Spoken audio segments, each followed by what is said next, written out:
चलिए देखते हैं क्वेश्चन।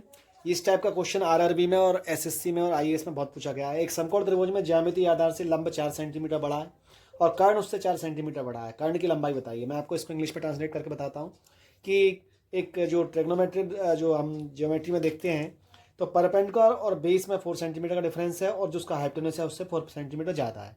तो जो हाइपोटेनस की लेंथ है वो हमें बतानी है। अगर आप इसको रेगुलर तरीके से करेंगे जो हमारा जनरल तरीका है तो उससे डेफिनेटली इसमें आपको कम से कम 10 से 15 मिनट लगने वाले हैं। पर मैं आपको जो मेथड बताने वाला हूँ उससे आपको मात्र 30 सेकेंड, विद इन 30 सेकेंड आप इसको कर लेंगे। और यही रीज़न है कि जिन लोगों का सिलेक्शन होता है वो इसलिए होता है कि वो इसको अच्छे से समझ लेते हैं, इसका बेस समझ लेते हैं। आपने जब ये पढ़ा होगा ट्रिग्नोमेट्री तब आपने इसकी एक ट्रिक जो ट्रिक बोलते हैं जिसको ट्रिपलेट जिसको बोलते हैं वो याद किया होगा। वो होता है, एक ट्रिपलेट होती है हमारी 3 4 5, याद है ना। 3 4 5, 3 4 5 कैसे है कि 5 का स्क्वायर 25 होता है, 3 का होता है 9 और 4 का होता है 16, तो ये इक्वल होता है।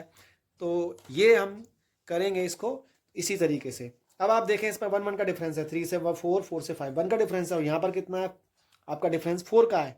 तो हमें किसका हाइट चाहिए, हमको किसकी मेजरमेंट चाहिए, हाइपोटेनस की।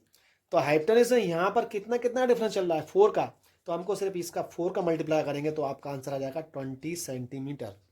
अब आप कहेंगे चलिए यहाँ तो 4 का हो गया, ये तो 4 का डिफरेंस है।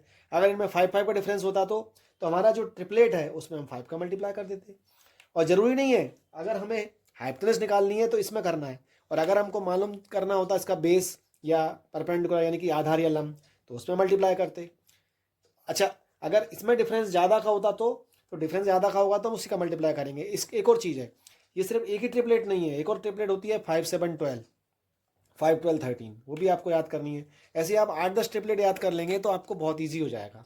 तो ये जो क्वेश्चन है, अगर आप इसको आप जो तरीका है हमारा उससे करेंगे तो आप डेफिनेटली आपको 10 15 मिनट लगने वाले हैं। लेकिन अगर आप इसको समझ गए 3 4 5 को तो आप देखेंगे कि इसमें 1 1 का डिफरेंस है, यहाँ 4 का है। तो 1 का डिफरेंस चल रहा था तो 3 4 5 है, 4 का डिफरेंस हो गया तो क्या करेंगे, तो इसमें 4 का मल्टीप्लाई कर देंगे। 5 का डिफरेंस है तो क्या करेंगे, इसमें 5 का मल्टीप्लाई करेंगे। 6 का डिफरेंस है तो क्या करेंगे, यहाँ से 6 का मल्टीप्लाई कर देंगे। लेकिन जब हमें कर्ण यानी कि हाइपोटेनस पूछी है तो यहाँ पर इसमें करेंगे। हमको बेस पूछा है तो इसमें करेंगे, हमको परपेंडिकुलर पूछा है तो इसमें करेंगे। तो ठीक है, आप ये समझ गए होंगे। Thank you very much.